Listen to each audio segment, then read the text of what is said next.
I pulled into the driveway and didn't even have time to kill the engine before my stomach dropped. There they were, my things, on the sidewalk, stacked like secondhand junk from a garage sale. My coffee machine still had the filter inside. My laptop sat on top of a blanket, screen slightly open. A photo frame lay face down on the grass, the one with the picture of Mom and me at the pier, the summer before she died. I didn't remember dropping it.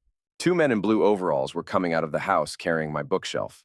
One of them stopped when he saw me step out of the car. "You the previous tenant?" he asked, adjusting his grip. I stared at him. Previous? The word clanged in my head like a fire alarm. Nothing made sense. I didn't rent this house. I bought it. I paid for it. I chose the tiles, the light fixtures, the paint that still lingered faintly on my knuckles. This wasn't a rental. This was mine. And yet, here I was, standing on my own front lawn, looking like a stranger in my own life. A flicker of movement caught my eye. Second floor. Curtains swayed. Ash stood behind the glass, belly visible, smile even more so. Her eyes met mine. She didn't flinch. She looked amused. Behind her, a figure stepped into the doorway. My father. He held a bottle in one hand and leaned against the doorframe like he was watching the weather. For a moment, none of us spoke. Then he raised his voice just enough to be heard. "It's time to be a brother," he said, as if announcing a toast. "This isn't your house anymore." I blinked. The keys were still in my pocket. "Excuse me?" My voice cracked like I hadn't used it all day. One of the movers scratched his head. "We were told to clear everything. Said the new resident needed the space." I walked past them and stepped onto the porch, slowly, like a man approaching a cliff. "You changed the locks." "They weren't very secure to begin with," he said, taking a sip from his bottle. "You should have replaced them sooner." The absurdity made me laugh under my breath. "This is illegal." "No, this is family." I looked past him into the hallway. The scent of lavender cleaner was still faint. Ash must have been wiping down the shelves. My shelves. "I paid for this house, every cent. And you'll earn more." He raised his eyebrows. "Ash, she's starting a new life. She needs a foundation." "A foundation?" I almost laughed again. "And what am I?" He didn't answer, just looked out at the lawn. "You don't have a family of your own," he said finally, as if that somehow justified everything. My hands curled into fists. I wanted to scream, shake him, ask him if he even remembered who I was, or if he only saw what I owned. Ash appeared in the doorway now, her arms folded protectively. But her posture said something else. We won. And maybe that's when it hit me. This wasn't just about a house. This was about erasing me, replacing me with someone more convenient, more controllable. I stepped back, off the porch. "You should leave," I said, voice low. My father shrugged. "You'll understand when you have kids." "I had a parent once," I said. "She died trying to protect me. You? You left me long before today." He didn't respond. Just went back inside as if the conversation bored him. I looked down at my mother's photo in the grass, now streaked with dust. I picked it up carefully, wiped the glass with my sleeve, and held it for a moment before walking back to my car. I didn't know where I was going, but I knew I wasn't coming back to that. They say family is everything. I used to believe that. I held on to the idea like a life raft, even after it had already drifted away. When I was 8, my father sent me to boarding school, not because of opportunity or academics, because Marissa, his new wife, didn't want another woman's child in her kitchen. I wasn't a person to her. I was baggage. She told me once, flat out, that children shouldn't be in homes they weren't born into. I asked if that meant me. She didn't answer. My mother died when I was 5. A drunk driver ran a red light at an intersection. She was 10 minutes late picking me up that day. I still remember every minute I sat on the school steps, thinking maybe she'd forgotten. I didn't cry until a teacher finally told me she wouldn't be coming. At the funeral, my father stood next to me like someone attending a distant cousin's wake. He didn't cry. He just pressed a hand to my shoulder and said, "We'll figure something out." I don't remember holding his hand after that. I figured everything out alone. By 15, I was cleaning classrooms after school and working weekends at a bookstore. I stayed quiet, invisible. It was easier that way. I put myself through college with scholarships and night shifts, lived in overcrowded dorms, shared microwaves with strangers. And last year, I bought my first house. I still remember the moment the realtor handed me the keys. My hands were shaking, not from the mortgage, but from the weight of it all. For the first time in my life, I had a space that didn't come with someone else's rules. No stepmother's sighs, no closed bedroom doors, no we'll figure it out, just quiet, peace, mine. I didn't plan to invite them to the housewarming, but I did. Out of courtesy, guilt, maybe something else, something I hated admitting. A part of me still wanted them to be proud. They showed up 40 minutes late. My father walked in with a smirk, looking around like he'd just walked into a showroom he didn't like. Feels cold, he said. Too much concrete. Doesn't feel like a home. Marissa's heels clicked across the hardwood floors. She ran her fingers across the counters, eyes scanning the room like she was already redecorating it. Marble? She asked. You could have gone with something warmer. This looks like a hotel kitchen. I opened my mouth to respond, but Ash beat me to it. She walked in without knocking, holding a soy latte and sunglasses still perched on her head like she hadn't noticed the clouds outside. This place is huge, she said, turning in a slow circle. I didn't know you had this kind of money. I shrugged. I've been working a long time. Right, she said, voice flat. Long time. She made herself comfortable on the couch, kicked her shoes off, and started scrolling on her phone. I remember watching her, the way she settled in like she belonged, like this was the next chapter in her story, like I was the guest. My father walked up beside me, holding a drink I hadn't seen him pour. You know, he said, a house like this should be filled with people, laughter, children. He looked at Ash over his shoulder, then back at me. You ever think about that? I stared at him. A lot, I said. Usually when I remember how empty mine was. He didn't flinch.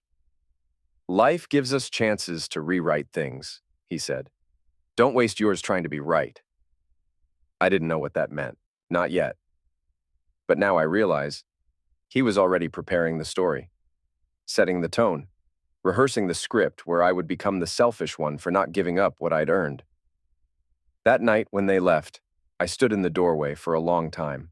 The lights were still on, but the house felt invaded, like their voices had soaked into the walls. I sat on the couch, stared at the untouched plate of cake on the table, and felt something tighten in my chest. Not rage, not even sadness, just this slow, rising sense of being watched. I looked around at my own furniture, my own walls, and asked the question I didn't dare say out loud. When did I stop feeling safe in my own home? I didn't agree to this. My voice came out sharper than I intended. Not loud, just strained, tight, like something inside me had snapped quietly. My father stood calmly on the porch like this was a casual check-in, not a betrayal in real time. The door behind him was wide open. My door, my house, and I was standing outside of it. You weren't supposed to, he said, his tone almost patient. You were supposed to understand. Understand what? That I was just a placeholder? A placeholder with a mortgage? I didn't move. Not yet. Inside, I heard soft footsteps, bare feet on hardwood. A moment later, Ash appeared at the top of the stairs. She walked down slowly, one hand resting lightly on her stomach, as if she were descending the steps of some ceremony instead of invading someone else's life. Her expression was unreadable, not defensive, not grateful, just entitled. Marissa followed close behind, arms crossed, chin lifted like she was expecting applause. She's carrying a child, Marissa said, stepping out onto the porch beside my father. She needs peace, a home, somewhere warm and nurturing. I said nothing. Marissa looked me up and down. You don't even have a family. That one landed harder than I expected. It echoed in my chest like a private truth someone else had read aloud. I swallowed against the burn in my throat. Ash leaned against the railing now, her eyes flicking between us like she was watching a show she'd already seen. My father cleared his throat, as if he were the voice of reason about to deliver wisdom. You're doing well, he said. No debt, no kids, a stable job. You'll bounce back. But Ash, she needs something solid, a foundation. I am the foundation, I said quietly. I built this, every inch. I know. He nodded like that somehow made it worse. And that's why it'll mean something when you let it go. Let it go? Ash shifted her weight, one hand now on her hip. I can help decorate, she offered, glancing inside. It's a bit cold, all those hard surfaces. You're not moving in, I said. Marissa scoffed. Well, you weren't exactly using the space. A man your age, all alone? It's wasteful. My breath caught. I stepped forward, but stopped myself. Let me guess. You all discussed this over dinner? There was a pause. Ash looked away. I was at work, I said. Paying the bills for the house you're trying to take. No one's taking anything, my father said. We're trying to share, for once. You didn't ask, I said. You would have said no, Ash mumbled. That's the point of asking, I said.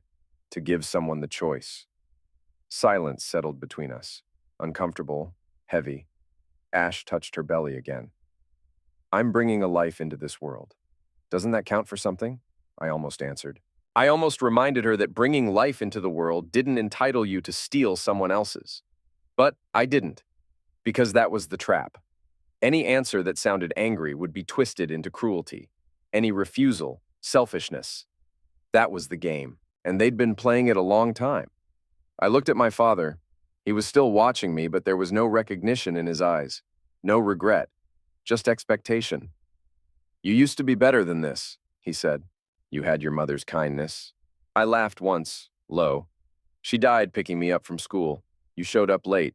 You said, we'll figure something out. This, I gestured at the house.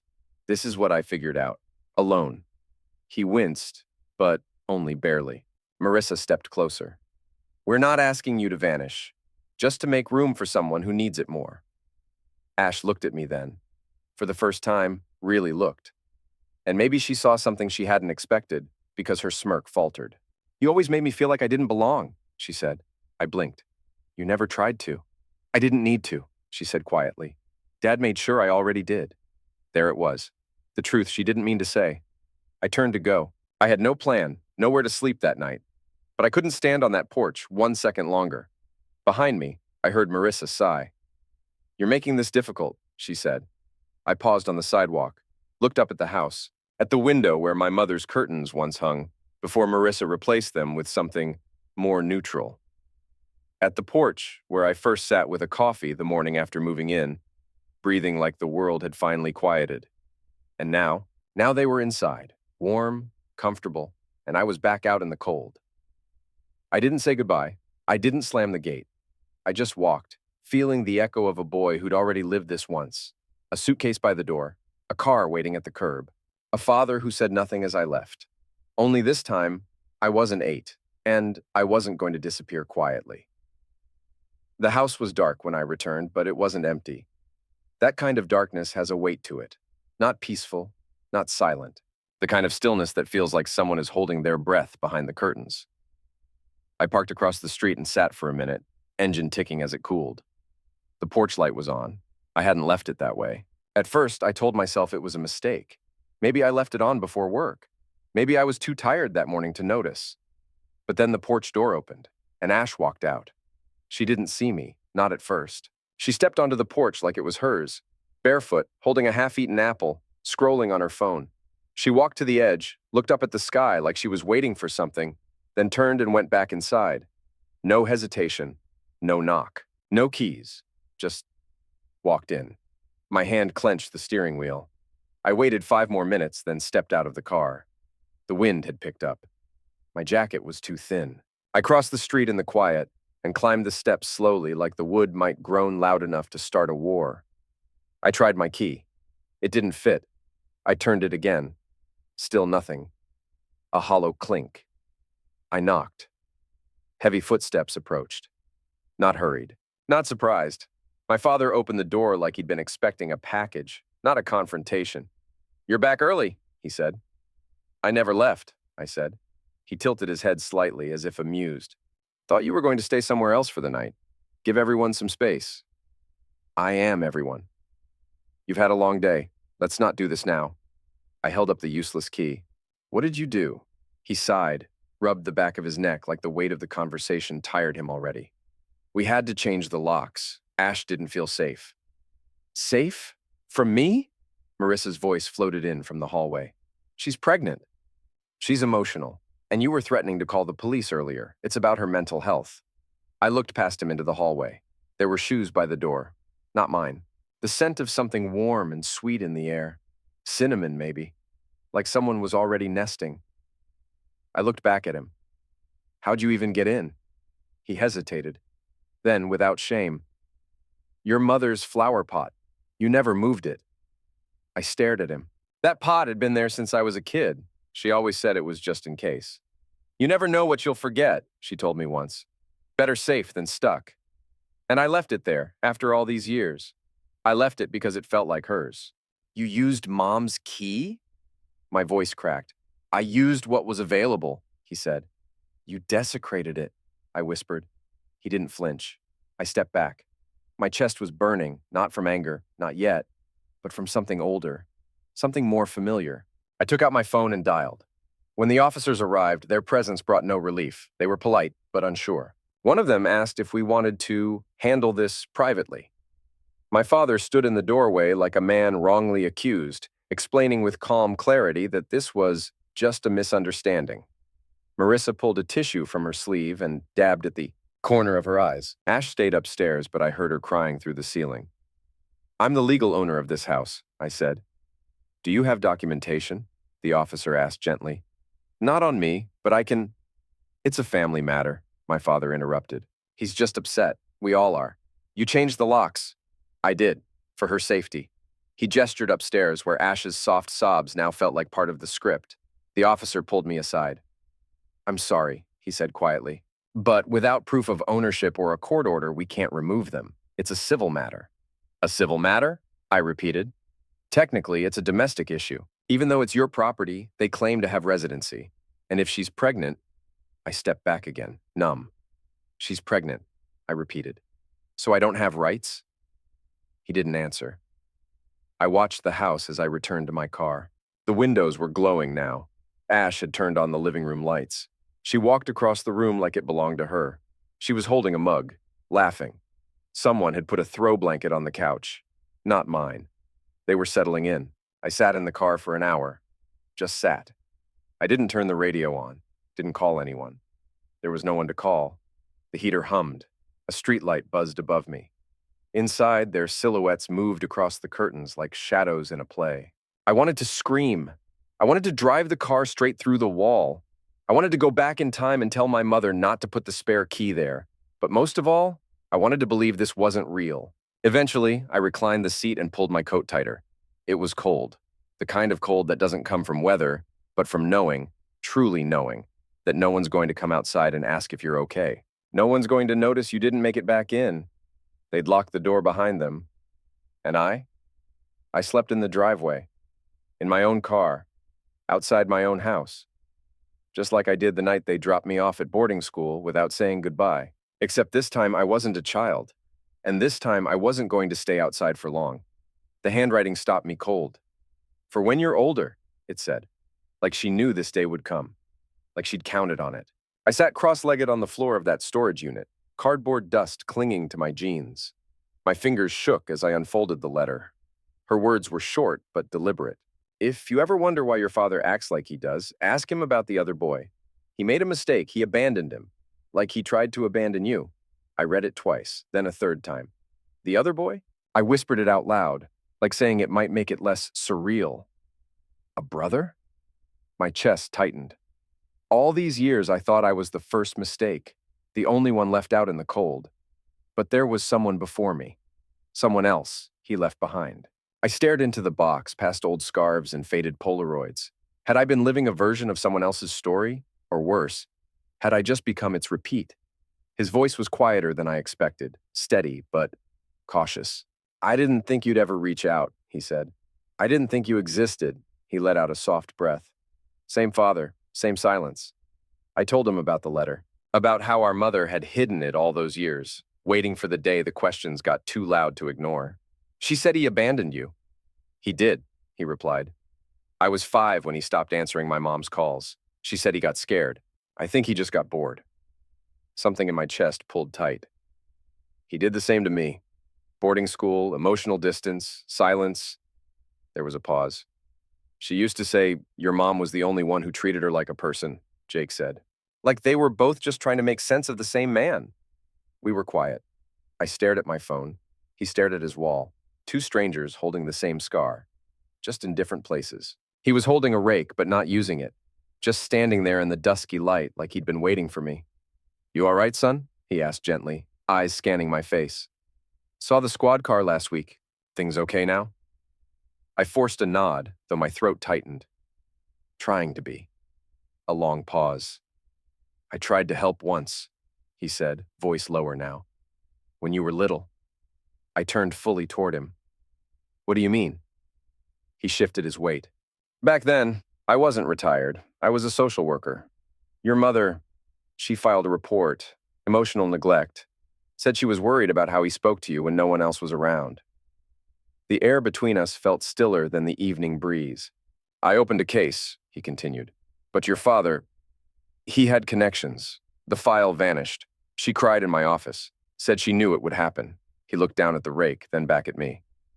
I kept something, not much, but I thought maybe one day. He handed me a thin folder, yellowed edges, a corner torn. I always hoped you'd come back, he said quietly. I just never hoped it'd be like this. Jake slid the drive into his laptop. No words. Just a look, like he already knew it wasn't his moment to lead. The screen lit up. She was sitting on the edge of her bed, hair pulled back, face lined but calm. There was tiredness in her eyes, but something stronger too. Resolve. If you're watching this, her voice cracked slightly, it means you're old enough to know. Jake glanced at me. I didn't blink. Your father didn't love like he should have. Not me, not you, not even the other boy. My chest tightened. I tried to shield you, but one woman can only do so much. A pause. If he ever tells you that love is duty, remember this. Love is choice, and you don't owe anyone who makes you feel small. When the screen went black, I realized I was gripping the table. Jake didn't speak. He didn't have to. We both sat there, haunted by the same sentence. The clink of silverware had just started to feel bearable when I set the USB beside my plate. What's that? Marissa asked, still mid-sip of sparkling water. I'm not staying quiet anymore. My father chuckled like I'd made a joke. Let's not ruin dinner. I didn't answer, just reached for the laptop I'd placed on the sideboard earlier and opened it. One click. My mother's face filled the screen. Soft lighting, no makeup, just her, honest, unfiltered. If he ever tells you that love is duty, remember this. The room froze. Ash stared, fork in hand, unmoving. Marissa's complexion shifted a shade paler. My father didn't blink, but he leaned back, the wine glass untouched. I should have left when she died, he said. I didn't even look at him. You did, just not physically. Ash stood up, quietly. No drama, no defense, just walked out. Marissa looked at the screen like it was a ghost, but I felt something I hadn't in years. Steady. The morning the locks changed, I stood at the front door longer than I needed to. Not because I doubted what I was doing, I'd already made peace with that, but because I remembered what it felt like to stand there with nowhere to go. I didn't want to just take back a house. I wanted to take back the silence they'd filled it with. The locksmith gave me a polite nod. You're all set, he said, handing me the new keys. Thanks. He left. I stayed. Inside, the air felt different. Not lighter yet, but untouched. The scent of their presence had already begun to fade. No more artificial citrus spray. No more perfume that lingered long after Marissa left a room. Just space. 2 days later, the court approved the eviction. This time, the officers didn't look confused or apologetic. Mr. Hughes had provided a sworn statement. Jake had stood beside me in court, quiet but firm. And the judge? He barely blinked when Marissa claimed emotional distress. She'll be fine, he said, signing the order. She always is. Marissa shot me a look as they escorted her out. Not angry, not tearful, just calculating, like she was already weighing her next story. Ash didn't show up. Jake moved in the next evening with just a duffel bag and a laptop. This is temporary, he said. Yeah, I said, but stay as long as it doesn't feel that way. He smiled and dropped his bag in the guest room. That night, we made spaghetti from a box and sat on the couch like two men who weren't sure what being brothers was supposed to look like. At some point, I pulled out the laptop again, opened the video. He didn't say a word while watching it, just stared at her face, leaned slightly forward, eyes fixed like he was trying to memorize a language he'd never learned, but somehow already understood. When it ended, he didn't move.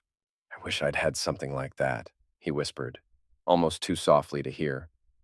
I looked at him, really looked at him, and for the first time since I was a child, I didn't feel like the only one carrying the weight. We didn't toast to new beginnings. We didn't talk about revenge or family or trauma. We just sat there, breathing in a house that finally belonged to both of us. Whole, and quiet. The quiet feels different now, not hollow, not anxious, just earned.